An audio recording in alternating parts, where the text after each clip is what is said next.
राम राम भाइयों। Mini vlog day 26 में सुबह से चले गए खेत में। पक उठा के खेत में फिर सीधे चले गए तालाब पर। तालाब पर आते ही देखा कि दोनों तालाब तो हो गए थे फुल और हमारा दिल हो गया गदगद।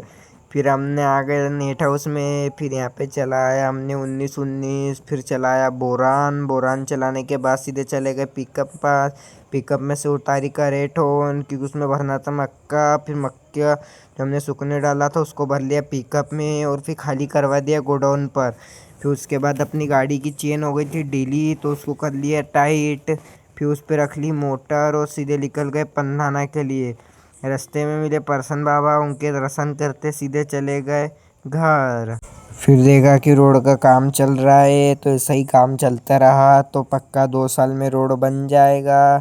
फिर उसके बाद हम सीधे चले गए हमारे टप्पर पर। इसके बाद हमने उसमें से निकाला इंगल। फिर वहाँ पे से हमने ड्रिल मशीन निकाल के इसमें करने लग गए 6 इंगलों में। फिर उसमें लगाई हमने नेट और वाटरप्रूफ पाल। पाल लगाने के बाद हमने पूरा उसको कस दिया।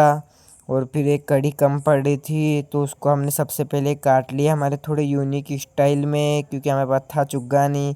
फिर इधर पूरा सामान ले जाते नहीं आ रहा था तो हमने करेटन को उठा के इधर रख दी। फिर डैम पे गए। डैम पे हमने हमारी मोटरसाइकिल को धो ली और उसके बाद सीधे चले गए घर क्योंकि हमको करना था थोड़ा बहुत काम। घर आते ही सबसे पहले उठा लिया हमने लैपटॉप। लैपटॉप उठाने के बाद हम सीधे करने लग गए पंजेन।